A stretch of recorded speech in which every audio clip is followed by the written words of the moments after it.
Kanan tayo guys. Ayan. Pag natumbok nyo si Rosie, ayan, yung mga biyaheng ano to. Pagka binaybay niyang, pag kumaliwa kayo, ang tagos niyang Pulilan. Pulilan. Kaya dito tayo, hindi tayo magpupulilan. Kakanan tayo. Ayan guys, kanan. O, di ba? Kanan tayo.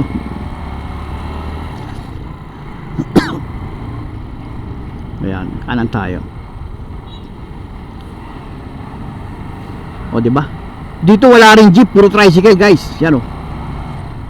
Ayan, mapapansin nyo, puro mga truck din ang dumadaan. E-bike, yan o. Wala siyang ano. Ayan. Wala nga jeep na dumadaan. Yun alam ko walang jeep. Tagal ko na dumadaan dito, wala akong nakikita jeep eh. Ayan. Puro ano.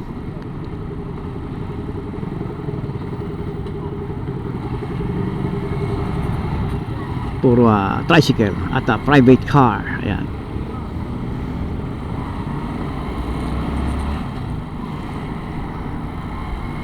Yan, chill lang tayo guys dahil parang malapit na yung tindahan eh. Minsan lumampas ako eh. Yan. Ito yung kalsada na pag diniretso mo, tagos ka rin ng bypass. Ayan, tagos ng bayan ng ano, papuntang bayan ng Bustos. Pwede rin itong daan papuntang Baliwag. Yan. Kaya lang medyo iikot ka. Kaya lang pwede rin itong daanan. Kung may sadya ka rito sa Bustos, pwede iikot ka lang. Konting kembot lang, halos magkarating na lang sila bayan eh. Yan.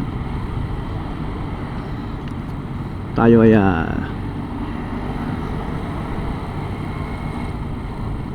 saan na ba yung ating tindahan na pupuntahan? Kuya, overtake ka na kuya.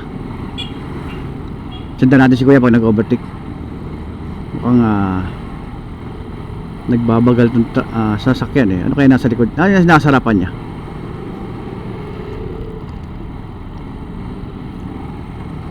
Ayan, parang malapit na rin tayo. Huwag na kaya tayo umovertake. Parang malapit na eh.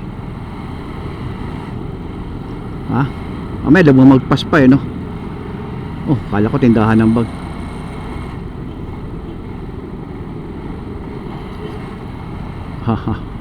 Lumina Plaridel. O kita nyo di ba? Plaridel pa eh. Lawak pala ng Plaridel ano. Ayan, Plaridel pa eh. Parang medyo malapit na tayo.